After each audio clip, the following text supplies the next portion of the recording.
I would remind all of you from Grace Church that they're here to learn this, not to hear what you want them to do when they come. Yeah. It's not a complaint session. So don't be putting anything on her plate. And I say that to remember that he's still in the process of getting his church in Ashtabula County used to the idea that he's moving and leaving, and he's got work to do and Easter and all that. So I guess that's a long way of saying take it easy on them.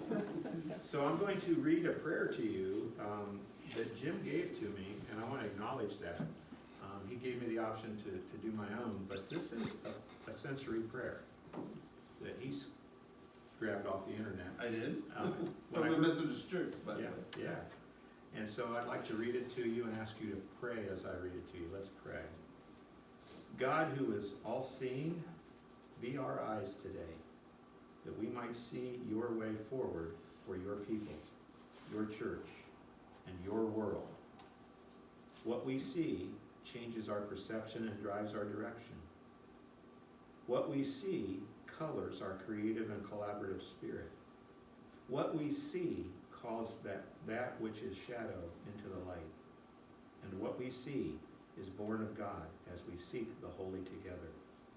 Bless the eyes of our hearts, living Lord, that we might see through the lens of your Holy Spirit the road that you would have us walk, the journey you would invite us to as we work and pray. With singular focus of love and grace, we yield ourselves this day. In Jesus' name, amen. Thank you, I appreciate that. Yeah, thank you, Jim. For those of you who don't know me, my name is Jim Chapple. I used to be a member of Grace Church back from the early 90s till about 2001, and then for unimportant reasons anymore, I actually left the church and was without a church family for a long time. But a number of my friends who still go here kept inviting me and saying, oh, you ought to come back, you ought to come back. And Barb Heineman, who now is in Florida, but is a good friend of mine, sent me a link on Christmas and said, hey, why don't you watch this one online? And luckily, I was watching it, and when Nicole stood up and talked about writing this grant for the sensory room, and that like struck a chord with me because my background is in the area of special education. I'm just finishing my 53rd year of teaching, and I've always been a special ed teacher, administrator, professor, and so I was very, very excited. Came to church the next Sunday and actually got to meet Nicole and kind of hear her vision and mission about what she was thinking with regards to the sensory room. So it's like I've been coming every Sunday since, and I'm really excited to be back. It's a very different church than it was back in the late 90s, and I'm very happy to be here. So I appreciate you coming out on this snowy day last night when it started to snow. I was like, oh please, why tonight? Why today? But I appreciate you coming out because I think this is such an important mission for us and ministry for us as Christians, is that we deal with all people. And for those of you that live in town know we had an article in the Vermilion Photo Journal last week. We've had one in the Sandusky Register. We have one that will be coming up in the Elyria Chronicle Telegram next week. Hopefully we'll have one in the Morning Journal, and hopefully we'll have one in the Norwalk Reflector, because I think there are a lot of families who have no church community and no church faith because of having a family member who might have some sort of disability or some sort of sensory processing issue. So I'm very excited to be able to give you this information. I've taught sensory motor courses that last 15 weeks for 20 years, 25 years. And so I've tried to like ferret down in 1 hour everything that you need to know about this. So I told Nicole to kind of watch the time because I do tend to talk an awful lot. So the first thing I want you to know about sensory motor integration is that there's really two terms, and they are interchangeable, and I try to use the same one over and over and over again, but sometimes I'll talk about sensory processing disorder and sensory integrations. So sensory processing and sensory integration are exactly the same thing. So I hope I don't confuse you with that. The second thing is that this is not a recognized medical diagnosis. So you can't go to a doctor and get a a diagnosis of having sensory integration disorder or sensory processing disorder. It's really done from people who have occupational therapy experience. But when we look at some of the things that we're going to discuss today and some of the things that are part of this theory, it's very evident that it does impact lots of people with disabilities. So I appreciate you coming. If you've got the packet, I'm going to be using the PowerPoint slides on the right-hand side and the two handouts on the right-hand side, and at the very end I'll talk about the left-hand side. So here are my goals for our hour together, is to kind of introduce you to sensory integration, to discuss sensory processing and sensory processing disorder or sensory integration disorder, to discuss the sensory room that we currently have in place and how we can actually use this to increase our ministry here at Grace. I'm going to take some time for question and answers at the end, and then if you haven't been in this sensory room, we'll definitely take a tour of it at the end. So let me kind of start off by thinking, we live on Lake Erie, and think of standing on a dock that's, you know, permanently affixed to the water, and so you're standing in a cottage somewhere in Lake Erie, you're standing on that dock, and tied to that dock is actually a canoe. And when you see that canoe and you decide, oh, I think I'll go out and go canoeing. And so you put your foot into that canoe, the canoe starts to rock, automatically your body is gonna keep you balanced, you're gonna adjust to whatever that situation is of getting into that canoe. You're gonna sit down slowly, oops, sorry. You're going to sit down slowly in the middle of the seat. That's what sensory integration is. And it happens so quickly that we don't even realize it because we automatically make those decisions. And for probably all of us in this room, our sensory systems developed quite naturally. And we're able to do all these things.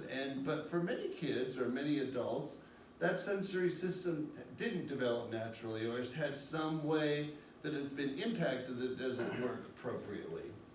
So, our bodies and the environment send our brain information through our senses. So, when we take in sensory information, it's a central nervous system.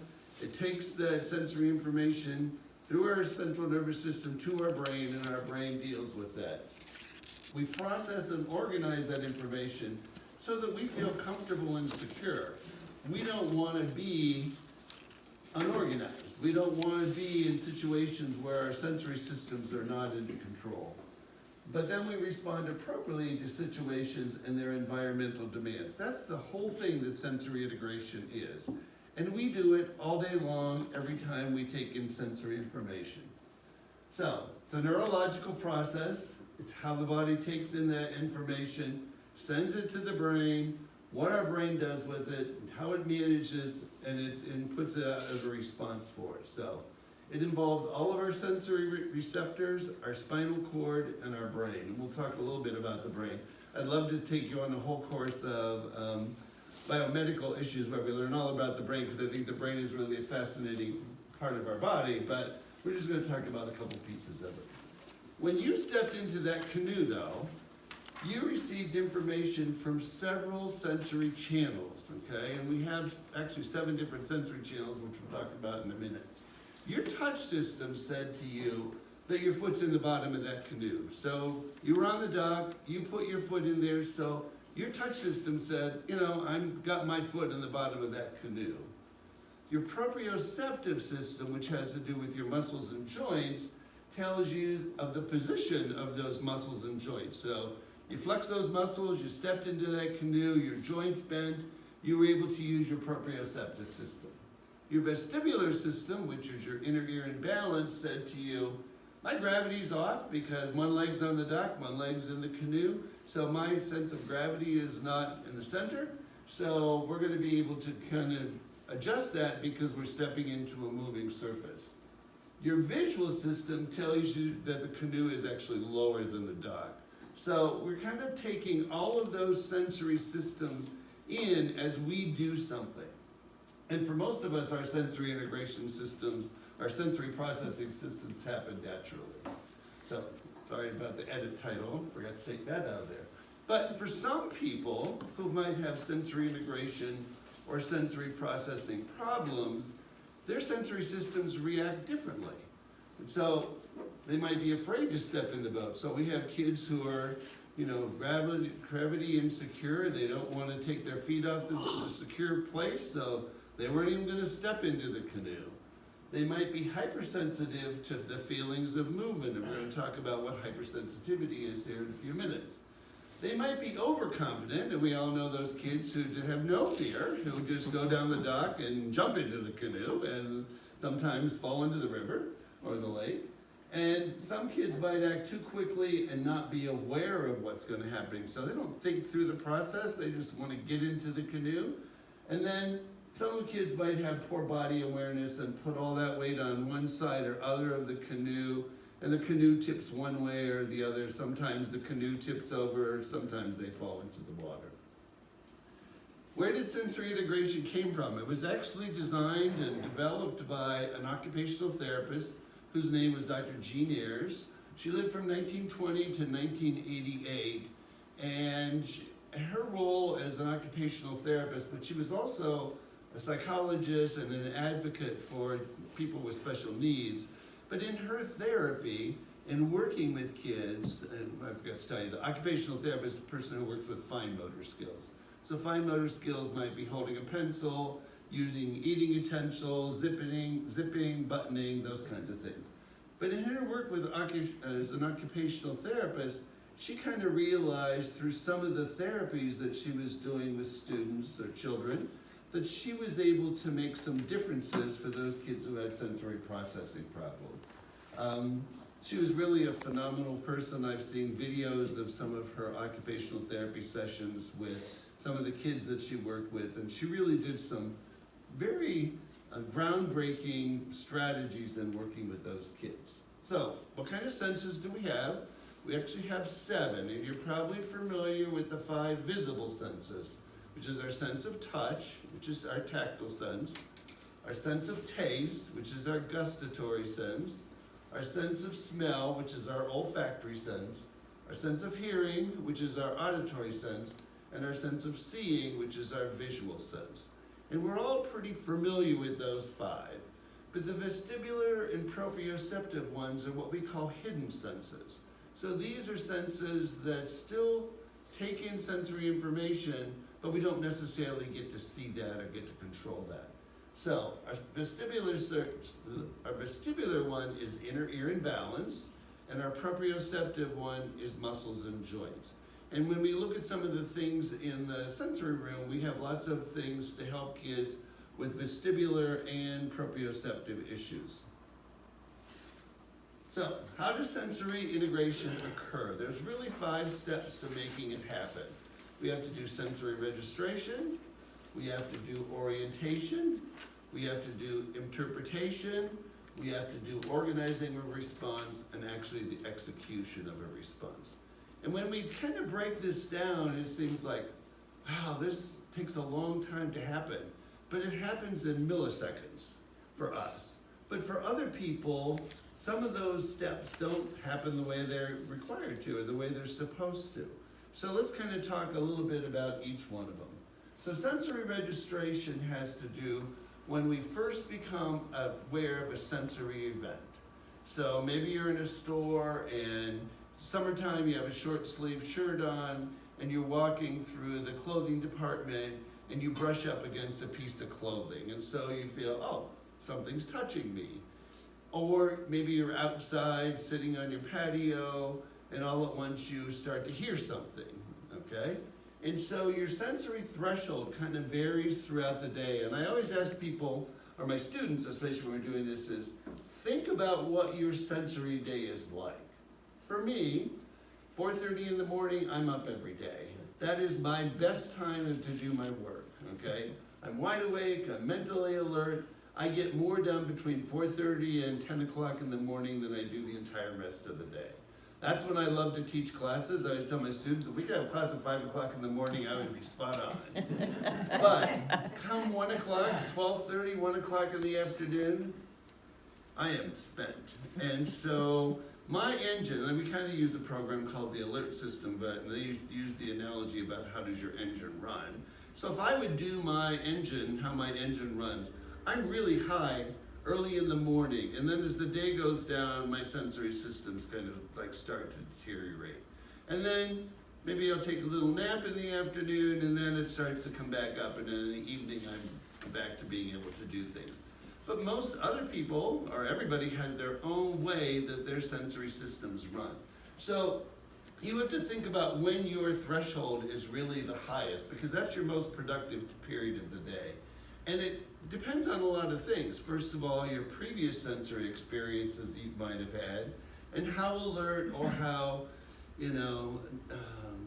unaroused you are when you go to an environment. So I was going to use this the other day when I was talking to the congregation about this. It's like, you might have gotten up late for church and you wanted to be there on time, and so you woke up and you jumped out of bed and you were really excited. I got to hurry up and put my clothes on and drive there. And then when you get to church, it's like, oh, I'm so anxious because I ran so fast. So you got to figure out a way to calm yourself down. So lots of things like sucking on a Jolly Rancher or putting something in your mouth. You have your own coping mechanisms about how you calm yourself down. Or you might have stayed up too late the night before and you didn't get a whole lot of sleep, and you got up early, you got here, but it's like, oh, I got to find a way to stay awake. I know Pastor Doug's sermons are really good, but boy, I've got to find a way to stay awake. And so you might put a piece of gum in your mouth. So lots of times I say to teachers, if you have kids who have a hard time staying awake, especially our middle school kids, give them gum. Letting them chew on a big piece of bubble gum during class is fine. Now, most schools don't like to chew gum, which is a problem. But, I say let them chew it in your classroom, but then have them spit it out when they leave. So again, you have to control how alert and how aroused your sensory systems are. And that's important when we deal with sensory registration, because if you're really, really tired, it's hard. You might misread what that sensory information was. So you're back in the store, walking through the clothing rack, and something touches your arm. So you bump up against a rack of clothing. So you register that, you orient that, and say, oh, I know what that was. I just got too close to these clothes and they touched my arm. Or when you're sitting on your patio, that buzzing around your ear, you kind of say, oh, there's something buzzing around my head. So you orient whatever that sensory information is that's coming into your body. Then we have to interpret that. So we have to figure out, well, what is this? Why am I feeling this sensory information? So our brain has to be able to interpret that sensory information, and we have to kind of describe its qualities. So if you're being touched by that material, you might say, oh, it's kind of cool, it's smooth. Oh, it might be a silk blouse or a silk shirt that I'm touching up against. So you interpret what that sound is. For back to that buzzing sound, you think, oh, that sounds like a mosquito. So we've interpreted what that is, and we're able to do that. I use the analogy as when you were a little kid and you were out playing in your neighborhood and your mom wanted to call you for dinner. And so you're out there playing with your friends and you hear a female voice saying, it's time to come to dinner. And so you interpret that as like, oh, I probably should go home. And that's an interesting piece, because sometimes kids will say, oh, she doesn't sound too angry yet, so maybe I don't have to go right now. But it comes outside, hey, it's time to come in, or it's time to come for dinner. That takes a different interpretation for you. So again, we kind of think about the messages that we're getting and how do we interpret those. Our ability to interpret sensory information allows us to determine how we respond. So again, when we bumped into that silk rack of clothes, well, we didn't knock it over, we just kind of say, okay, we just kind of move it on. We see that mosquito, we say, a couple things I know about that mosquito, it can keep buzzing around me and maybe it'll just fly away, or maybe I need to do something with it. So our brain compares our sensory experiences to all of our past experiences. You've been stung or bit by a mosquito before, you think, oh, I gotta get that thing away from me. Or if you really got close to the rack of clothes and you knocked it over, it's like, okay, I gotta be able to do something different with that. So our new sensory experiences are really compared with our old, and our language, our memory, and our emotional centers. And we'll talk more about those a little bit later on. They're all involved in the interpretation process. So the language that your mother used when she called you to dinner gave you some responses of what you should be doing. Your memory from being stung by a mosquito says, oh, I probably should have some kind of a response to go along with that. Or our emotional centers, and we'll talk about that one in a second. What our brain does, it says, okay, we know what the sound was, we've oriented it, we've interpreted it, now we have to organize the response. Sometimes our brain will say, don't need to organize a response. We don't need to have a response to that sensory information. That's okay. But our brain determines if a response to a sensory message is necessary, and then it chooses that response. I think of the brain as like a big place with tons of file cabinets. And so all those file cabinets have all kinds of pieces of information. And when the brain's trying to organize and choose a response, it's going into all those little drawers, quickly pulling out what choices we have. So our responses to that sensory information can be physical. We can swat that mosquito and slap it away, or we can kill it. Our emotional response might say, I'm really anxious with that mosquito around me. I have to get away from it. I don't want it to bite me, but I don't want to kill it. So that's kind of an emotional response. And our cognitive response is like, I'm just going to ignore it. I'm not going to do anything with it. So when we organize a response, it's either physical, emotional, or cognitive. Cognitive has to do with our thinking processes. And then we actually execute that response. When we execute that response, we carry out what our brain tells us to do. Our responses can be motoric, which means we're moving and doing something. It can be cognitive, which means we're thinking about something, or it can be an emotional one. And it's really the final step of our sensory processing. And I use this analogy when we talk about how we let me finish this one first. So the ability to execute an appropriate response is actually called motor planning. So all of us do these steps of how we plan motoric activities. And it's also known in the sensory integration world as praxis. And kids who have problems with that motor planning process have apraxis. So those might be two words that you actually hear. Your nervous system is programmed to respond to sensory input to protect you from harm.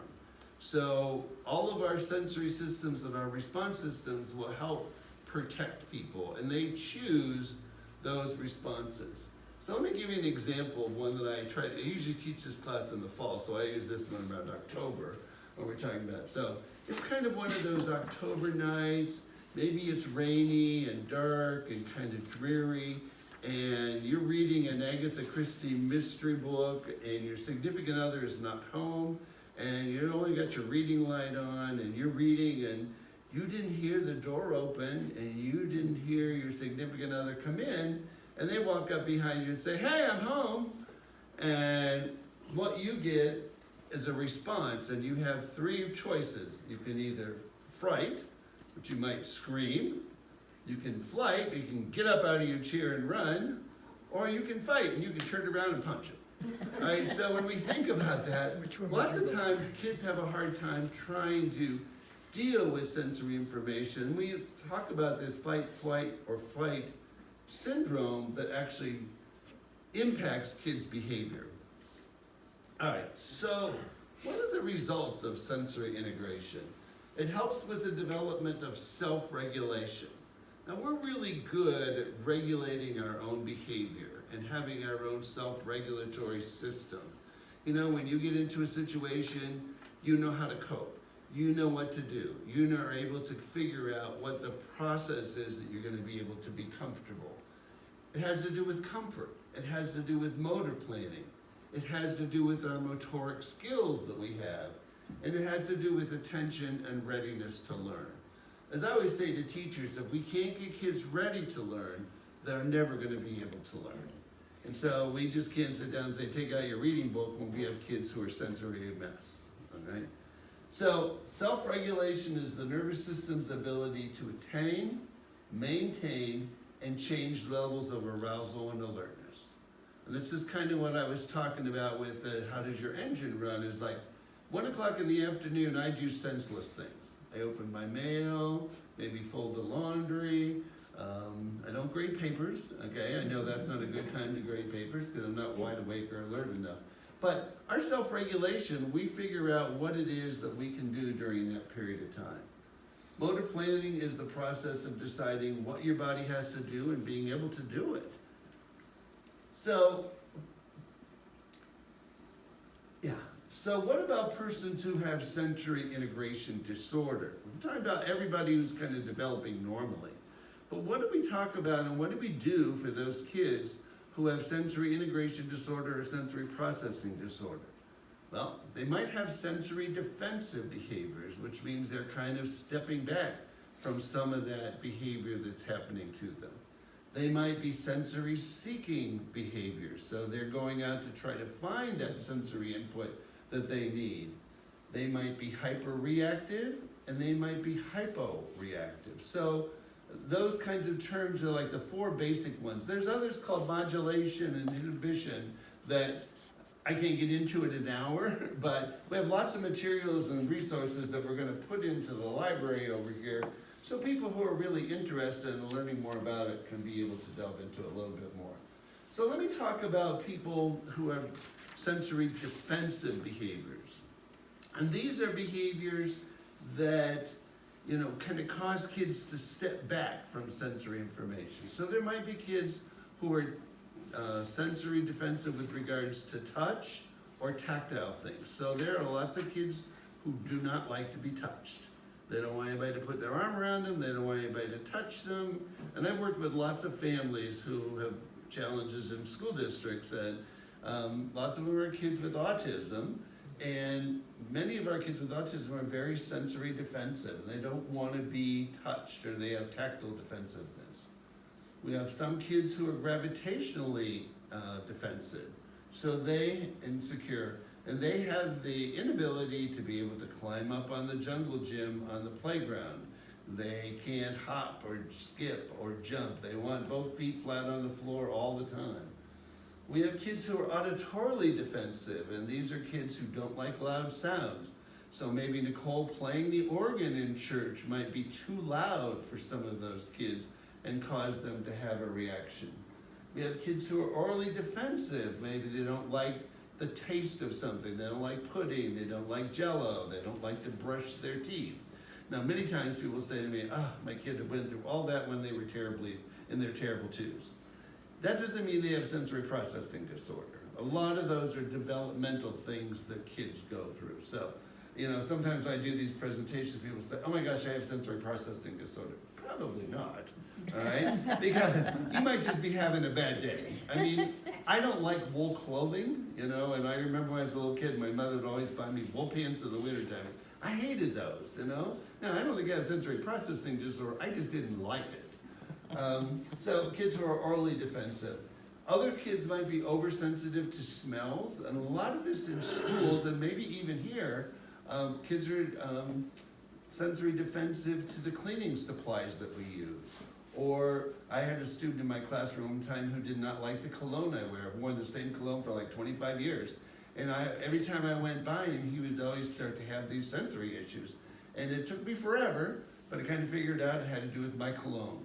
And so kids who do not like the things that we use to clean the school, or smells, your perfume, the fabric that you softener that you use, or the detergent you use, some kids are very sensory defensive to that. And sometimes we find kids who can identify brands, specific brands. They're really sensory accurate. So I can't tell the difference between Coke and Pepsi, but I have people who say, I have a friend who says, I only drink Diet Coke from a fountain. I don't drink it out of a can, I don't drink it out of a bottle, I only like fountain Diet Coke, because you can tell the difference. And I've actually tried to give her other ones, and she says, this came from a can, this came from a bottle. So very astute with regards to the taste of those kinds of things. I can't tell the difference between the two. We have lots of kids who are sensory seeking behaviors, and these are kids who are always trying to get those sensory needs met. So you might see a kid who's chewing on the sleeve of his shirt, or has something in his mouth. Kids who chew on pencils, kids who chew on their bite their fingernails. Those are kids who are sensory seeking. They always need to have more sensory input. Kids who are unable to sit still, and again, when we think about all the different disabilities where kids have a hard time sitting still, sometimes kids are misdiagnosed because they really just have sensory processing disorder. They're maybe not ADHD or emotionally disturbed. Some kids touch things or bump into people or objects all the time. They're always seeking that sensory information of getting bumped into things. Some kids like to listen to loud music. You know, sometimes when I'm sitting at a traffic light and there's a car sitting beside me, we all have our windows rolled up and I can hear every word of the song in the car beside me. You know, those kids, to me, I would wonder about their ability to listen to music that's so loud like that. Spinning around constantly. Have you ever seen a kid who's on a merry-go-round in the playground and goes around and around and around and around and around and just needs that constant spinning motion? And that's one of the things I hope we can get for the sensory room is a sit and spin, because we have a lot of kids who like to spin. Yes. I'm bringing one. You have one? Awesome. That would be great. I'd love to hear that. Seeking messy play. Kids who like to play in their food, and again, sometimes kids who are 2 and 3 play in their food. But you know, if you're 8 or 9 and you're playing in your food, that's probably something I would look at. Staring at spinning objects or really perseverating on anything. Sometimes kids will just perseverate on certain kinds of activities or ideas. A family that I worked with had a kid who just perseverated on lines on the floor. So if he was in here, he would just be running his finger up and down every one of these squares, feeling the lines, because he was sensory seeking something to go along with that. Kids who walk with really heavy or loud footsteps like stomping, they're trying to get some proprioceptive information. Some kids with hyper reactivity, these are kids who are distressed by certain sounds. I had kids in my classroom who I had to tell them when we were going to have a fire drill. Because if that bell went off, that fire alarm went off, and they didn't know it was coming, I was going to get a complete meltdown from them. And we'll talk about meltdowns here in a few minutes. Kids are really sensitive to light. And we were fortunate in the grant to be able to buy things to cover the windows. I love all the light here. There are lots of people who that's way too much light. These fluorescent lights, another thing that drives kids crazy. Kids who are discomfort with certain textures, like my wool pants, aversion to certain smells and tastes, irrational fear of heights and movements. You know, if I said to you, oh, we're gonna go climb up into the Eiffel Tower, or we're gonna climb up Mount Everest, some may say, oh, that's not for me. But there are some kids who have a hard time being able to climb up a ladder, or being able to go upstairs and go to higher levels. So again, that's one of the things that we kind of look at kids who are hyperreactive. And then kids who have a frequent startle reaction. They jump at everything. You know, the teacher walks into the classroom, they jump, they're startled by that. So what does that mean for all of us? Because as we're thinking about using this sensory classroom, I think there are probably many families who don't come to church because they're not really sure what will happen with their person and their family, a child or an adult who has sensory processing disorder or sensory integration disorder. So they don't know what that person's going to do, and many churches or many places don't know how to respond to that. I think we are such an open and welcoming and valuing church that people in the congregation will feel comfortable with that if we allow them the opportunity to experience it. Now, I think for things like this that we don't totally understand, it's very scary. And I know if you're considering being one of the volunteers in the sensory room, it's like, what do I do if this kid starts to have a meltdown? And we're going to talk about that in a few minutes, but I think there's a whole lot of families out there who don't come to church because they're fearful about what their family member will do who has some sensory integration issues. They're fearful of what people will think if their family member does have a meltdown. And when we think about what a meltdown is, It's where that person becomes so overwhelmed with that sensory information, they don't know how to respond, or they respond inappropriately. But because we can be more accepting, more understanding, and give them the sensory items or opportunities that they might need, we hope that we can get them to come to church. We hope the articles that we put in the newspaper will bring new families. In Vermillion, we have Lucy Idle Center, which is all adults with disabilities. We're gonna go talk to Ted Peck, who is the executive director of that. I actually knew his mom, Lucy Idle, who started that. And then on 60, we have Rising Sun, which is an adult workshop. We're partners with Flat Rock, and we're gonna talk to Flat Rock and hopefully get some of those people that they can start to attend church here at Grace Church. So, again, I've talked about this before. Sensory processing disorder and sensory integration disorder are the same things. But again, what they need is a sensory diet. And even though we're not occupational therapists, we can provide them the opportunities to have things that will help them control their sensory needs. You know, when you have something that goes on in your life and we come up with coping mechanisms, and people with disabilities or people with sensory processing disorder also come up with those coping mechanisms. Sometimes they just need to have the right tools to go along with it and to be able to support them. So there's two ways we see how the sensory room can actually be used. First, we have at the end of the wall in the sanctuary, we have some big bins that have a variety of sensory tools in there. So we have some weighted vests, we have some weighted animals, we have wedge cushions, we have wobble seats. We have lots of things that people can take out of those sensory bins and be able to maintain their sensory systems while the service is going on, staying in the sanctuary. And they will use those and put them back at the end of the service. We also have the sensory room as a place to go for those persons who are so overwhelmed with the sensory stimulation, whether it's the organ, whether it's the volume, whether it's the light, whether the seats are too hard. Even though we have cushioned seats, the backs are really hard.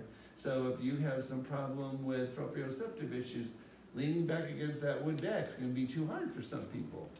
So we have a place that they can go, and that's down to our sensory room. We want to be able to provide that place so that the family can still come to the church, and there will be a safe place for the person with sensory processing disorder to go. So what would be your responsibility? We would like to staff it with 2 volunteers each Sunday.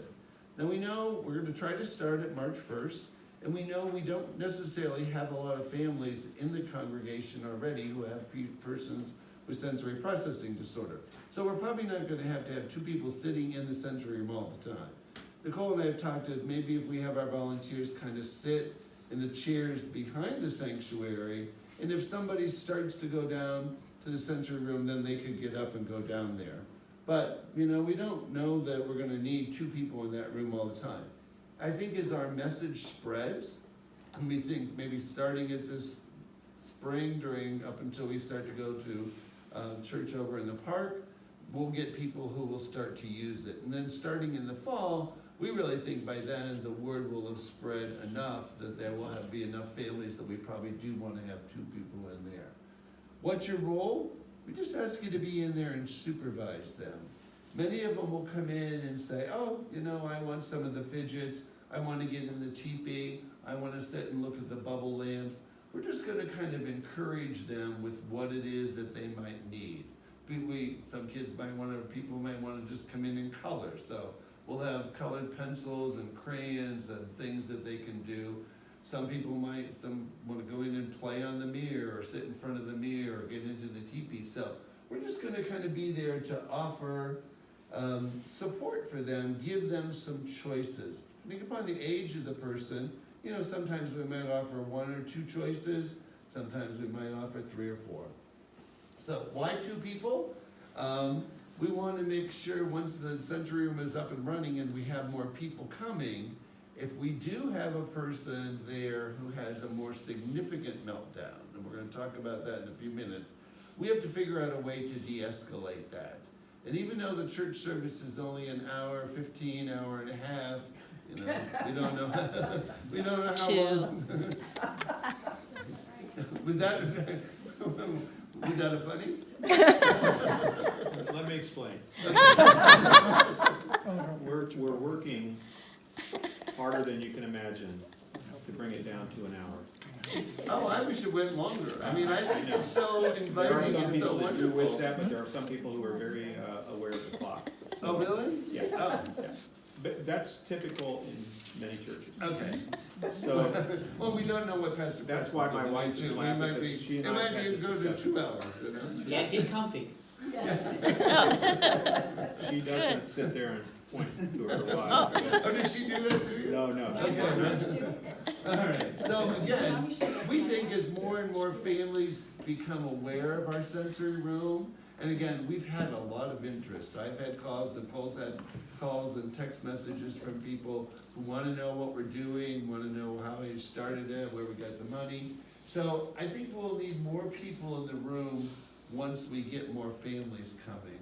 But we want 2 people down there, so if we have a person who's having a meltdown, that one person can stay in that room while the other person goes out and finds the caregiver. If kids are having that kind of a meltdown, then we really need to get the caregiver to be able to do that. We're not trained in crisis prevention training. I don't know, Courtney, you might be. You are, okay, she is, I am, but, you know, Courtney might not be here, or I might not be here, and so we want to make sure that there's at least 2 people in there so that we can go get the person's caregiver.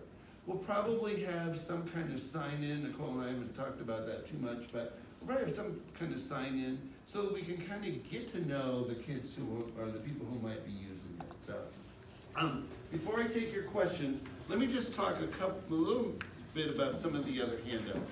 This one on the left-hand side, people always say, oh, kids with sensory processing disorder, those are kids with autism. And that's not true. There are many situations, both disability categories, as well as just mental health conditions, physical conditions that cause people to have sensory processing disorder. So again, people who are oppositional defiant disorder, those are ones who have frequent temper tantrums, or they're defiant of rules, or they don't pay attention, or they're refusing to follow your directions. Some of that is sensory processing integration. Kids with specific learning disabilities oftentimes have sensory processing disorders. Kids with autism, we know, it's one of the 5 areas that kids with autism are evaluated on the spectrum. Kids with anxiety, so we have kids who maybe are school phobic, or kids who are situation phobic. So those excessive or persistent kinds of anxiety in the kids. Tourette's, which is a neurological disorder where kids have tics. A lot of that can be due with sensory processing. Kids who those are OCD, or people who with OCD. Now you're probably thinking, oh my gosh, all the cans in my pantry have to face the same way. That's not OCD, okay? OCD is long-lasting issues that, you know, all of your clothes in your closet might be color coordinated, but it doesn't necessarily mean you have OCD. Those are uncontrollable obsessions, like you can't go anywhere until all your cans in your pantry are organized. Kids with developmental coordination disorder, even kids who are gifted. I've worked with a couple of gifted kids who had a lot of sensory issues. Kids with ADD and ADHD, kids with auditory processing disorder and visual processing disorder, both of those. Kids with depression, kids with ADHD. So I think it's important to know that this is just not kids with autism. So there are other kids who might fall in there. All right, so this de-escalation, or this escalation, de-escalation strategies is, I know it's a lot of information, but I wanted to give you the opportunity to kind of look at the escalation cycle. Because even as a parent, when I was raising my own typically developing child, you know, sometimes kids don't agree with things that we say to them. And so it's real important to kind of understand this escalation cycle of behavior. And lots of times we can start to figure out when kids are calm and acting pretty normal, and then we start to see something that's triggering a difference in their behavior, is that you can kind of watch that. And as you learn, and I'm sure Courtney can talk about this quite a bit because she works in the schools with kids, is like, we soon learn what those triggers are. You know, when you say something, when you, the kid gets a paper bag that's got a bad grade on it, we know that there are certain triggers that will cause kids' behavior to escalate. And the more that escalates, the higher the peak gets, the more it is difficult to diffuse that. But it's understanding what that diffusion and that de-escalation might look like. And sometimes we don't know what to do to de-escalate the student's behavior, the child's behavior. But again, you can kind of see as they do de-escalate, they'll kind of go to this post-depression area where they're just like, kind of like, whew, I'm exhausted from all this, where they kind of get back to that normal behavior. And so that's an important piece for us to kind of look at. And the other piece that's behind there was this one about the brain. And as I said, this I wish I could teach biomedical where we learn all the things about the brain. But I think there's 3 things to understand about the brain with regards to sensory integration. Is that our forebrain, which is this part right up here, that's our thinking part of our brain. That's where we do, you know, our problem solving, our executive functioning, our reasoning, all of those kinds of daily operations. When kids start to have a meltdown, that forebrain shuts off, okay? So they're not thinking logically. They're not thinking with reasoning, okay? And it goes to the hindbrain, which is the survival part of the brain. And you know, when you're trying to survive, it's interesting, I don't really watch that show Survivor on TV very much, but it's like, it's interesting to watch how those people are trying to survive out there. And that survival part of the brain controls that fight, flight, or fright syndrome. And once it's engaged, okay, once we get to that hindbrain, our forebrain isn't working. So it's really hard to be logical with kids. It's really hard to reason with kids where in that meltdown state. And I think it's, sometimes we think, oh, this kid's just a bad kid. He's not a bad kid. Now, there are no bad kids. I don't think there's any kid in any school or any family that wants to mess up everybody's day all day long. We just have to figure out how to work with them. And then this midbrain here is where our limbic system is, which is our feeling part of our brain. And this is where we have when they may act emotional or really needy or uncooperative or nervous. And this is where we need them to kind of help to understand their emotions. So when kids are having a breakdown or having a meltdown, as we tend to call it with kids with sensory issues, we have to kind of think is that front part of their brain is not working anymore. They're working with that hindbrain way back here in the back. So there's a little bit about that. And then I gave you like 15 or 16 de-escalation strategies. I mean, there's a misspelled word in the first one, so. Don't try to use their reasoning or logic. So don't try to use reasoning or logic with them. It is not going to work because that front part of their brain is not working. Avoid making demands of those kids. So if you say, and I hear this in classrooms all the time, sit down, be quiet. Okay, that doesn't work, okay? There's teachers who or even parents who don't understand this is like, you cause more problems by doing some of these things. Don't yell to be overheard when your kid's screaming. You know, don't try to be the one who overpowers them. Validate their feelings, not their actions. And I think sometimes this is really hard. Respect their personal space. When kids having a meltdown, I try to stay at least 3 feet away from them, okay? That's just your safe space. But sometimes kids will want to get right up in your face. And again, these are things that might happen. But, you know, if that's happening in the sensory room, one of those 2 people is going to go down and get the caregiver. And then that becomes the parent's responsibility. So don't think you're going to be the person. I mean, you might have to try to de-escalate them for 5 minutes or so until that parent gets down there. But you know, there are certain things that you can do. I always try to get down on the child's level. If the kid's laying on the floor, I lay on the floor with them. If the kid's sitting in the teepee, I would probably get on my knees and sit, Indian style on the floor. But you want to get down to that child's level so that you're not towering over them, because that just escalates their behavior. Try to do distraction, and again, this only really works early in the cycle. Okay, so sometimes if you see a kid's behavior starting to escalate, I try to redirect them. Hey, would you like to read a book? Would you like to play a game? Do you want to know what they like to do? And then try to encourage them to do that. Again, reflect on what the child's wants and needs are, as long as it's reasonable. A kid says, I want to go out and slap somebody. That's not a reasonable demand, okay? Sometimes silence can help the child kind of de-escalate. If they see they're not getting a rise out of you and you can remain calm, which oftentimes is not easy, but when you see that they're not getting a rise out of you, and I just say, just sit there calmly, take some deep breaths, just kind of stay close to the kid, you're 3 feet distance, but, offer them to go on a walk. I used to put in, yes, Doug. Maybe you're gonna get to this, so tell me if I'm asking too soon. So what's going through my mind is that we may have different volunteers each week. Right. Okay. And people are coming in that we haven't met before. Right. And let's say they have a student, a boy, okay? Right. And we may recognize, well, something different, but we don't know what. So it's 2 people work in the room one Sunday a month. Mm-hmm. My concern, not concern, but how do we communicate?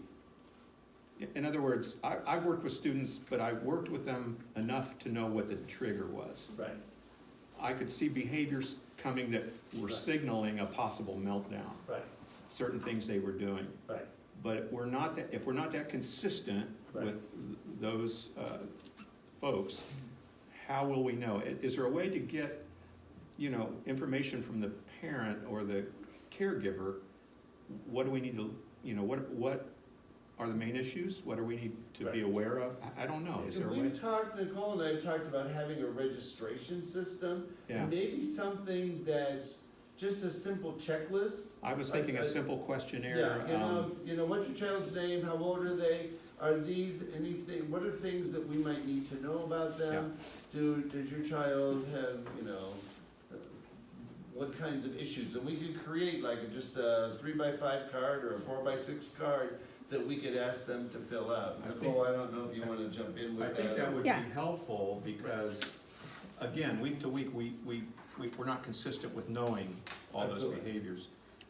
Thinking of a 16-year-old boy I worked with that was operating on a 2-year-old level, and when he started to bite his own arm, I knew something was coming. Right.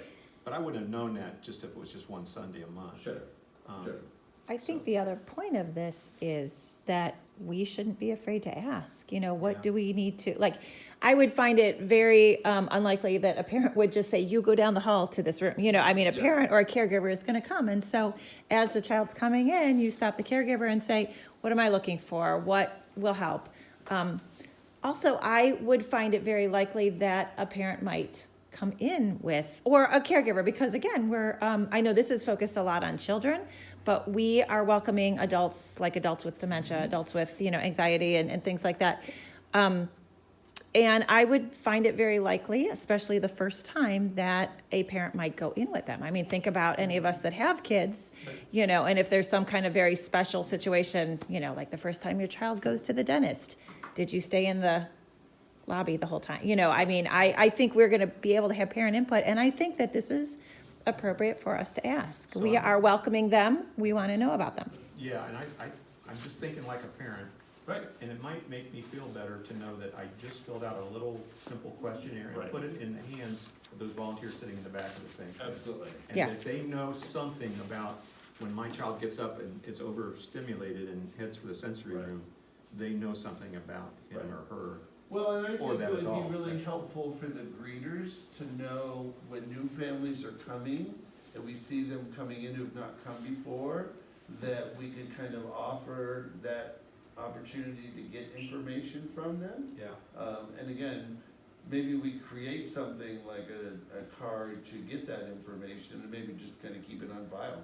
In a, you know, a I don't know what the word would be, non-invasive way. I don't want the parents to feel like, hey, Absolutely. we're throwing a Yeah. spotlight on Yeah, this. yeah, we don't need to know your whole medical history Yeah, here. yeah. But we do need to know, what are those triggers? What are those things that, you know, are supportive for your child or an adult? Right. Okay? I have a question. Yeah. Is there gonna be an issue with the kids in there adjusting to somebody new every week? You know, like the first 4 weeks, it's gonna be a different set of people. Or substance. That's an interesting question I've thought about too, is like, you know, every time there's a new person. That's it. That's But what I'm then- talking about. Yeah, Yeah, yeah. would it And be better to again, have the same person for a month, or is that even worse? yeah. Well, it's hard because the person who's volunteering in there misses the service, you Yes. know? And somebody asked me in church last Sunday, will the service be available to the person who's in there? And it's like, well, I don't think so, but, you know, maybe they could bring their laptop and watch it online. Well, and I don't know enough, but if you phoned in, somebody could tell me, and you had a Bluetooth in your ear, would that be a way to listen and not let them know that, not distract in the room? Is there a way to do something like that?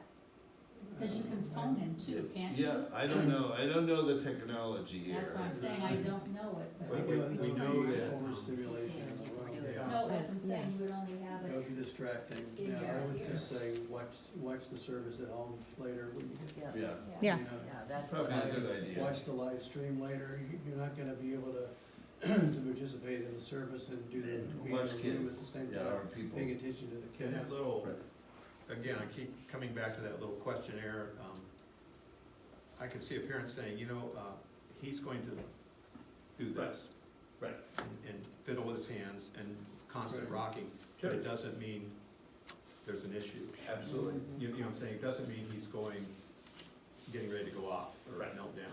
Yeah. And it's that comfort that, Right. Courtney's talking about. Well, and like, so there's stimming, which is what he's talking about, which Right. is like creating that external sensory input Right, in a way. And so like some kids rock, and that's self-soothing. right. And so like Absolutely. having like common comfort behaviors or common comfort items.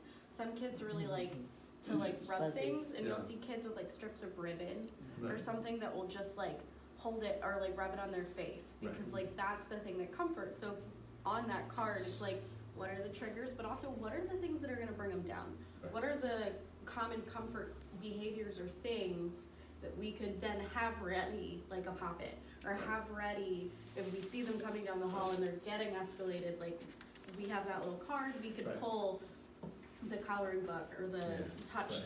pads. Yeah, I had this family that I worked with, had a middle school girl who did have autism, but she just needed little felt letters that she rubbed all day long. And the middle school teachers said, that's inappropriate for a middle school kid, so they took them away from her. So her way of dealing with that was to bite them. So it's like, oh, I had so many trips to that middle school, it's like, stop taking them away from her. Right. You know, they're fine for her. She doesn't hold them up in front of everybody, but just let her hold them. You know, so we ended up having to do a whole bunch of training for the whole staff about letting her keep those, you know? Another suggestion then would be, and this would be easy for me to say, it's an idea that you have to do. Okay? I suspect that as they come, and that's our hope and prayer, is that they feel, they come and they come back. Right, They feel so welcome right. and so reassured that they come back. There's going to be adult students come in with helmets on. Right. Okay? Absolutely. And so I think down the road, after we have a first month of Mhm. some people coming that we haven't seen before and we aren't used to being around, that you're gonna need to do another one of these. Absolutely. Because now you're gonna have a congregation ready to ask questions and ready to know more. Right. So I'm just planning ahead a little bit. And you know, and I think it's one of the things we can kind of put, in like a little card in the pew, do you have questions about the sensory room, or the things that you wanna know? As I said, to do everything that you need to know today in an hour is just like, you know, it took me forever to kind of write this, cause I need to give you some background, but I also know every child is completely different, or every person is so completely different. There's not one set of cookbook instructions I can give you, and that we will have to kind of experience as we get new families with new persons who have issues into our congregation, that we have to try new things. And sometimes we have to try 3 or 4 things, but most families know what their kids need. Most kids and most people know what they need. You know, for Alexa, having those little felt letters is all she needed. I had a kid who all he needed to do is put his hands up against the wall and do push-ups, you know? Kids at school said, we can't do that. I So have kids who just need to chew gum, yeah. this will go to the end of May, and then we go across the road. We're gonna need to be able to take tubs Absolutely. of our equipment, because they will be there too. We won't Absolutely. have a sensory room, and there's maybe, not a fear, but a concern about overstimulation in that environment. Absolutely. But, yeah, so I'm thinking ahead. I'm sorry, I gotta stop. We gotta. No, yeah, well, I keep thinking about that too, and as I thought the same thing you did, is like, okay, we can have some of the fidgets, we can have some of the cushions, we can have, you know, the weighted vests and things we can take over there, the lap pads, but, you know, we're gonna have to take that over and bring it back, and we might not have the right things, so we might need to come back here and get things. One of the things that works really well for a lot of our kids with hypermotor activities is having a swing. We don't have a swing, and we've talked about, really don't have the room to put a swing in that room, but, you know, The little trampolines. yeah, well, we talked about that too, and most of the time when I've set up sensory rooms, we've done 2, a calming room and an active room. So what Nicole and I were saying is like, is there enough room to put like a small trampoline in here with the kids who need a calming space? You know, it's like, okay, we really need to have 2 rooms, but, you know, we can't take the whole church. But, you know, the different kids need different things, and it will take us a while to kind of figure that out. What we need to create is that environment where families feel comfortable. And like Pastor Doug said, is we want them to come, but we want them to come back more than once. And we want them to feel that they're a part of our congregation, that they're a part of our family, so. The other things in here, the reflective listening, the emotional coaching, they're things that you can just read on your own. There's still a few more strategies on the back, but I do want to try to answer your questions. It's already 11:02. So, anybody have questions? Just Yeah, go go ahead, Denny. You're getting calls from people already.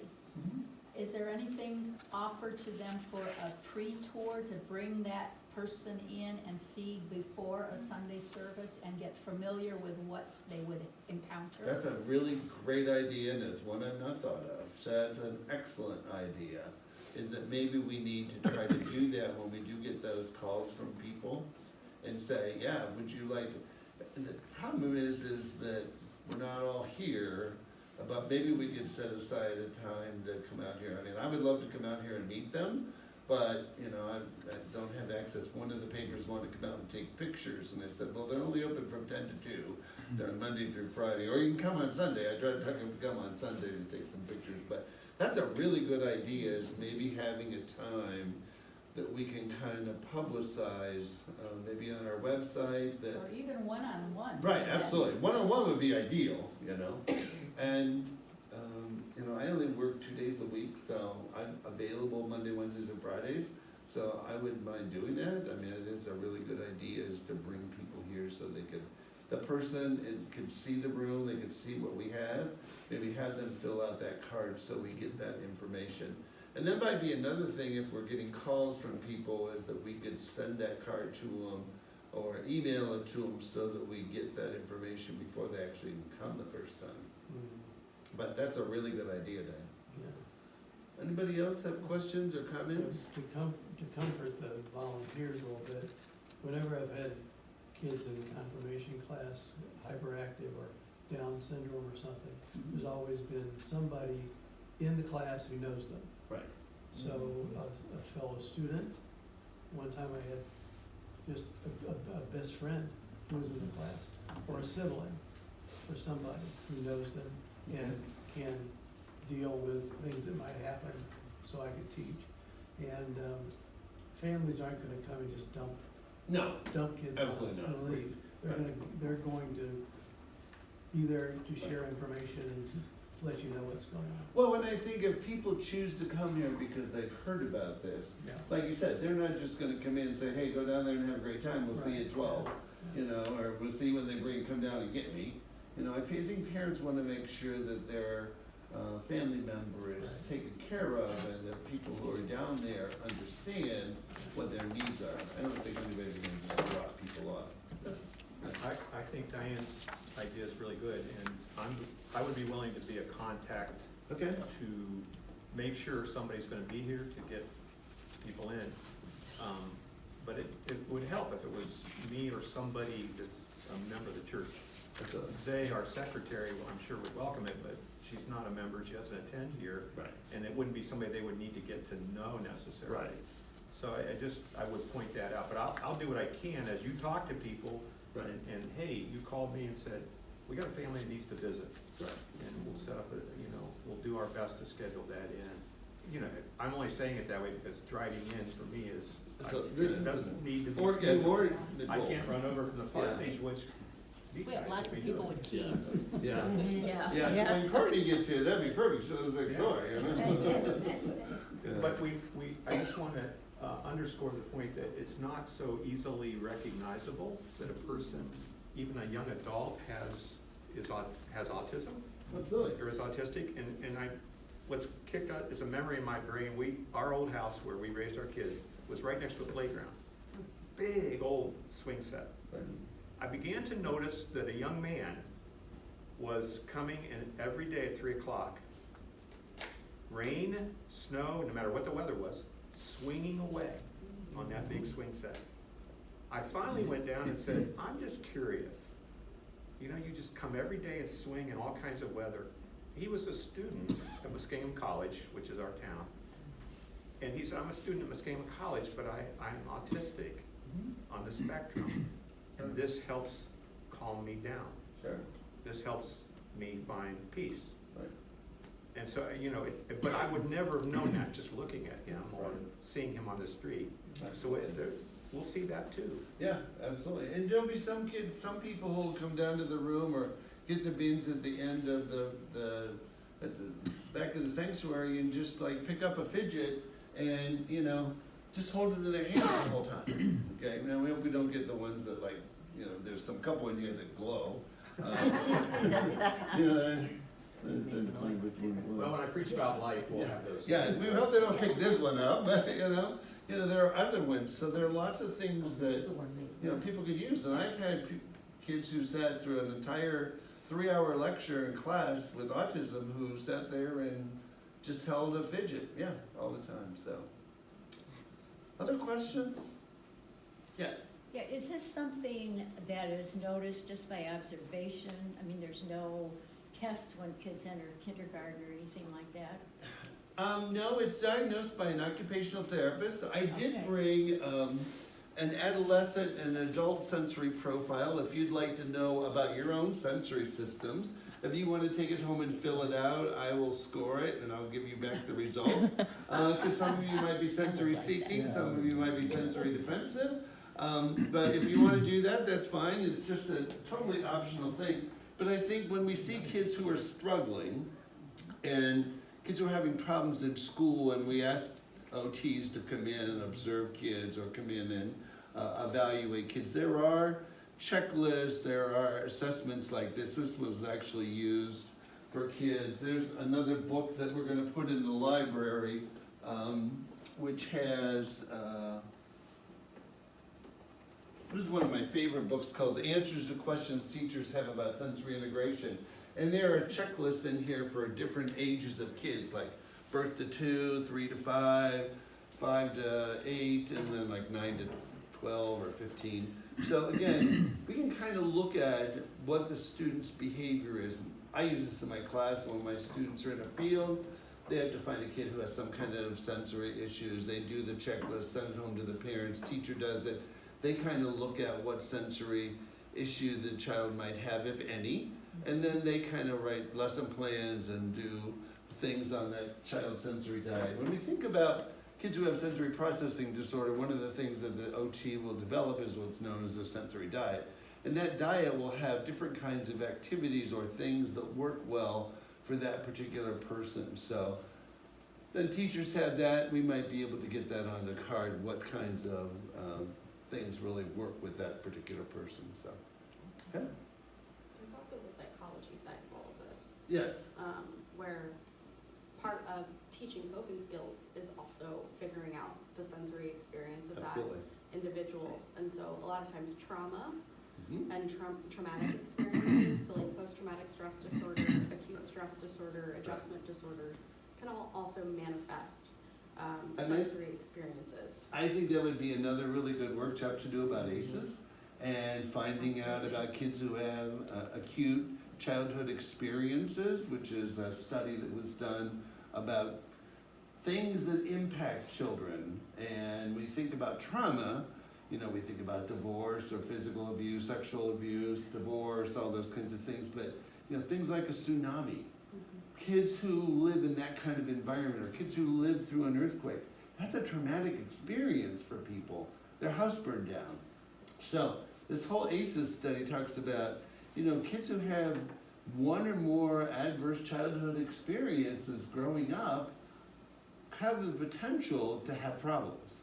And we'll look at our class sometimes and we'll see there were 6 kids who had one or more of these ACEs experiences. There are 3 kids who've had 2 or more of these ACEs experiences. You'll have 1 kid who's maybe had 3 or 4 of these ACEs experiences. And we wonder why they don't do well in school, you know, or in any kind of environment. So that's another whole workshop that would be really fun to do with the congregation, is to kind of understand people who have had these childhood experiences that have really impacted their sensory systems or their learning or their behavior, you know? Pandemic. I'm sorry? Absolutely. Pandemic, yes. Really. Absolutely. Not only for the children, but teachers, Well, yeah, you know? yeah. We have very few people who want to go into being a teacher now. And I don't know what we're going to do in 20 years, because there are going to be no teachers out there. You know, our College of Education at Notre Dame is very small. I have classes of 2 students, 3 students, and colleges and universities can't survive on that. So, you know, nobody wants to be a teacher. It's not a real viable profession right now unless you really, really, really, really want to work with kids and don't want to make any money. Okay, so. All right, well, I really want to thank you for your attention. There is a pink evaluation form in there, and there's also a form if you want to be a volunteer to be in the sensor room. And maybe if you want to try it one time, that's fine. Or you kind of say, maybe if you get 2 people, I'll be the second person. But, you know, please take a few minutes and fill the pink evaluation form. Like I said, I teach a whole 16-week course on this, so you got in an hour what my kids would take 15 weeks to learn. So I want to know if there's things that you still need to have information about, or ways that we might be able to help you, so. And then we'll do a tour. I know if Nicole wants to give some tours, I can go down and give some tours. But we'd really like to make sure everybody feels comfortable about what's in the sensory room, so. We're still gonna put a rocking chair in there. I don't know if it's in there yet. No, I think we need one smaller than the one that we have. We Okay. need like a wooden rocking chair. So if anybody has the ability to find one or get one, or Yeah. we could pay someone back for The it. size. No, I think full size, but Oh, full size. only because we're really running out of room in there. Yeah. A little one. But a full-size one, but a wooden one. The one that we have in the nursery is like padded and cushioned, like an armchair, Yeah. and it's too big. Yeah. So we need like a little small wooden rocker that's a great way to calm people down, you know, as Yeah. rocking, so. Thank you very much for your attention, and, you know, we'll be able to kind of answer more questions, and we'll hang around for a while, so. Thank you for coming out on a Saturday. All right.